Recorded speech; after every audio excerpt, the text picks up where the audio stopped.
Hi, so have you kind of gotten interested in watercolors and you just have no idea what supplies to buy or to use? Well, I have answers for you. So why don't you hit the subscribe button and then you can get answers to those questions and a lot more. I'll be right back.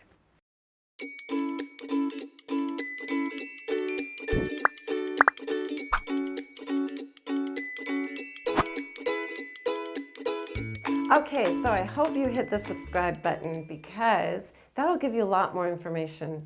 And now I'm going to try and make watercolor supplies really easy for you because it can be overwhelming. There's a plethora of options out there and you can't buy everything. So in watercolors, I believe less is best.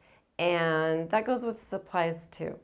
First, you have to get your brushes, your basic brushes, and I'm going to have a list of brushes on my website, brushofgenius.com, for you to see, but we also have a list on this video.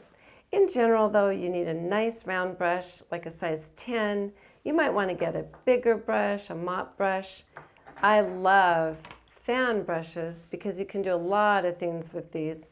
And I also love little liner brushes for calligraphy on your paintings. But again, this is all on a list and I'm going to have links for you, so I've made it easy for you. But brushes, you don't need every brush in the world, just have the basics, which I'm giving you now. Okay, so that's our brushes, right? Now we need the watercolors. And watercolors can be really simple, like this palette that has all the primary colors and brown and black.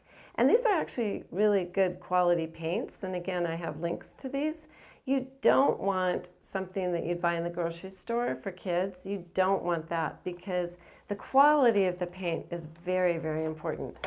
Or you could go the tube route. And this is more expensive, a lot more expensive.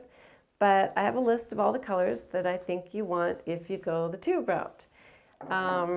So this is about, under $5. The tube route could cost under probably $50, but it gets expensive. And then you need a pencil and a special watercolor eraser. This is a gum eraser, and again, I have it on my list, so you're covered there. And you can't erase your drawings with regular pencil eraser. You have to have a gum eraser. So paper. We almost forgot about the paper. The paper has to be at least 140 pounds. 300 is much better. And just get whatever size you want. Here's a good size, 11 by 14. I take 11 by 14 paper, and oftentimes I take it and I tear it in half like this to make mini paintings.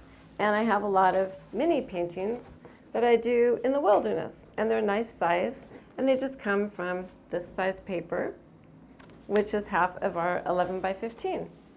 Then you can also get a big piece of watercolor paper.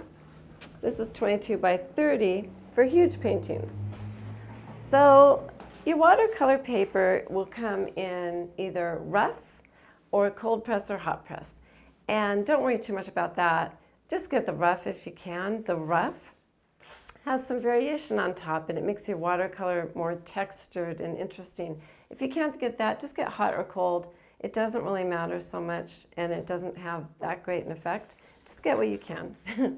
Okay, so I think that's about it. Other than you want to have a nice surface to put your colors on, and if you don't have a palette like this, you might have to buy a palette like this, and it'll look like this when you use it.